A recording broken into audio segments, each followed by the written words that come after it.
M'dzina la Atate ndi la Mwana ndi la Mzimu Woyera. Ndilandireni pano pa tiyankhuleni Ambuye lero tsiku loweruka Mlungu woyamba mnyengo ya pachaka. Mawu athu oyamba ndi mawu ankalata kwa Ahebru mutu 4 ndime ya 12 kulekezera 16. Salimo lathu ndi Salimo 19 ndipo chiyankho chathu ndi mawu amene ndalankhula nanu ndiwo amapatsa mzimu wa Mulungu ndiponso moyo. Uthenga wathu ndi olembedwa ndi Mariko Woyera mutu 2 ndime ya 13 kulekezera ndime ya 17. Amene akutiwerengera mthenga wabwino komanso kutigawira mawu ndi Reverend Father Medrick Mlava, a pastoral coordinator Amangosh Diocese. Tsopano tiyeni timve uthenga umenewu. Ambuye akhale nanu. Mawu a mu Uthenga Woyera monga adalembera Mariko Woyera. Ulemu kwa inu Ambuye. Yesu adapitanso ku nyanja. Anthu ambiri adafika komweko ndipo iye adayamba kuwaphunzitsa. Pamene Yesu ankayenda adaona Levi, mwana wa Alifeyo, ali pa ntchito m'nyumba ya msonkho. Adamuwuza kuti, "Iwe unditsate." Iye adanyamuka nkumamutsatadi. Tsono pamene Yesu ankadya m'nyumba mwa Leviyo, panali anthu ambiri wokhometsa msonkho ndi anthu ochimwa. Wodzadya nawo ndi Yesuyo ndi ophunzira ake. Anali anthu ambiri ndithu amene adasagana naye. Pamene aphunzitsa malamulo a gulu la Afarisi adaona kuti Yesu akudya ndi ochimwa ndiponso ndi anthu okhometsa msonkho, adafunsa ophunzira ake kuti, "Bwanji akudya pamodzi ndi okhometsa msonkho ndiponso ndi anthu wochimwa?" Yesu atamva zimenezo adawayankha kuti, "Anthu amene ali bwino sasowa msing'anga ayi, koma amene akudwala. Inetu sindinabwere kudzayitana anthu wolungama koma anthu wochimwa." Mthenga wa Ambuye.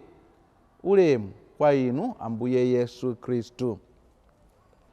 Abale ndi alongo okondedwa, lelonso mawu amene tikuwamva akutisimikizira kuti Ambuye Yesu Khristu adabwera kudzayitana wochimwa. Koma mawu athu oyamba akutisimikizira kuti Ambuye Yesu Khristu ndi wansembe wamkulu amene amatimvera chifundo pa zofowoka zathu.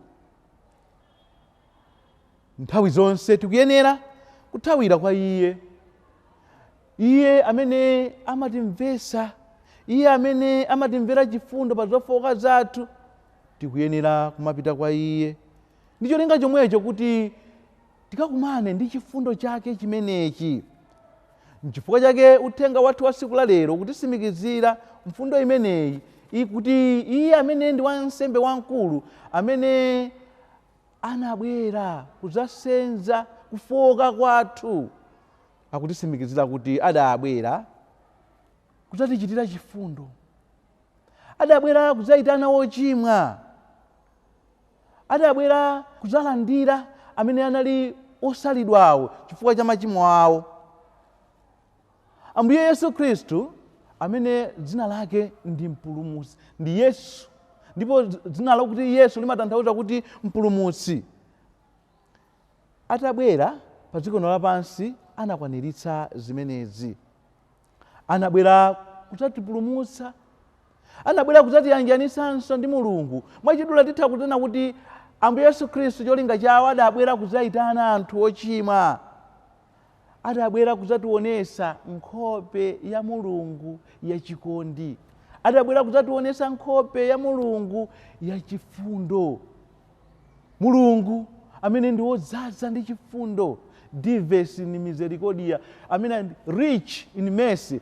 Ambuye Yesu Khristu pobwera anabwera kudzationetsa zimenezozo. Choncho Ambuye Yesu Khristu pobwera pa dziko lino lapansi, pobwera sadabwerere anthu amene mwina anali olungama ayi. Ndi chifukwa chake lero lino mu uthenga wabwino uja tamva kuti akuyitana Levi amenenso dzina lake lina ndi Mateyu, amene amagwira ntchito yokhomesa msonkho. Ntchito yokhomesa msonkho imene imalumikizanisidwa kwambiri ndi uchimo. Anthu amene amagwira ntchito yokhomesa msonkho amatengedwa ngati anthu akuba mbava. Lero tikumva kuti Ambuye Yesu Khristu akumuyitana ameneyo Levi, akumuyitana kuti asiye ntchito yake imeneyi, ntchito imene iye anali kulembera ndalama. Tikuona kuti Ambuye Yesu Khristu akumuyitana ku ntchito ina yatsopano, angosintha profession.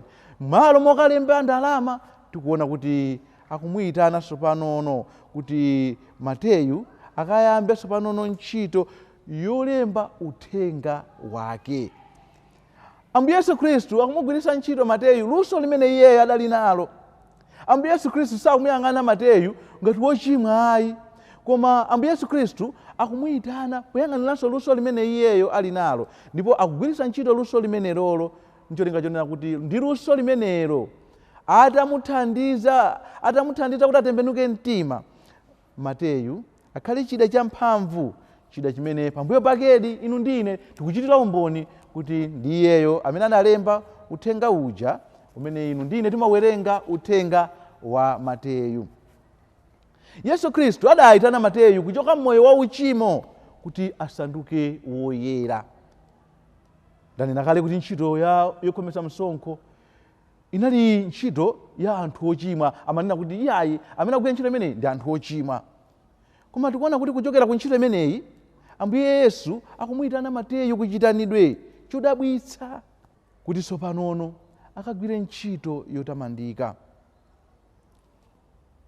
Abale ndi alongo okondedwa, inu ndine kuti tichiritsidwe tisayiwale tikuyenera kuziwa nthenda zathu.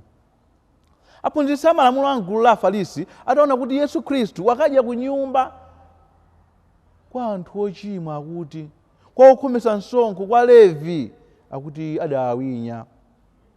Ambuye Yesu Khristu akutisimikizira kuti ayitu ndi odwala amene amasowa msing'anga, anthu amene ali abwinobwino sasowa kupita ku chipatalayi. Munafunso ndi lomwelo kuti kodi ndi zoonadi kuti inu ndine sindife odwala mmoyo wathu wauzimu, sitikudwala ayi. Inu ndine ndife anthu amene tikudwala mmoyo wathu wauzimu. Vuto limene lilipo pakati pa inu ndine ndi lakuziyeneretsa. Timazitenga ngati kuti ndife anthu oyera, holier than thou. N'chifukwa chake nthawi zonse timakhala ukonzeka kuyamba kuloza kulakwa kwa ena, machimo a ena, mwina kutchukisa kuyipa kwa ena, malo moyiwala kufoka kwathu, malo moyiwala machimo athu. Timakhala utanganidwa ndi machimo a anzathu, aujetu ali ndi khalidwe lakuti, aujeta machita zakuti, aujeta machita zakuti. Nanga vuto la ife limene tili nalo, vuto la kunyada kwathu, kuzimva kwathu, nanga miseche yathu, kuba kwathu, kusakhulupirika m'banja kwathu, zonsezo tikumusira ndani? Lero lino tiyeni pamene Ambuye Yesu Khristu akutisimikizira kuti anabwera kudzayitana anthu ochimwa, inunso inu ndi ine lero tizipita kwa Ambuye Yesu Khristu nthawi zonse. Nthawi zonse tizikhalanso okonzeka kutembenuka mtima pamene Ambuye Yesu Khristu akutipempha kuti tisiye khalidwe lathu lakalero ndi kuyamba moyo watsopano.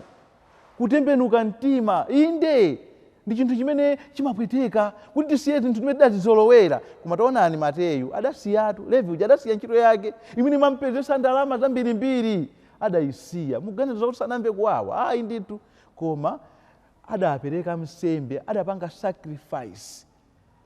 Ntchito yake ndicho linga chonena kuti moyo wake ukhale pabwino. N'chifukwa chake lero ndithu Mateyu timamuwerengera mgulu la anthu aja oyera. Inunso ndine nafenso titha kukhala anthu oyera ngati mmoyo wathu wa siku ndi siku tizavomereza kuti ndife anthu ochimwa. Inunso ndine moyo wathu wa siku ndi siku titatha kukhala anthu oyera ngati titavomera kusiya khalidwe lathu loyipa ndi kuyamba moyo watsopano. Nthawi zonse tikuyenera kuzindikira kufoka kwathu ndi kumathawira kwa Ambuye Yesu Khristu. Madalitso a Mulungu wamphamvu zonse, Atate ndi Mwana ndi Mzimu Woyera akutsikireni ndi kukhala nanu nthawi zonse.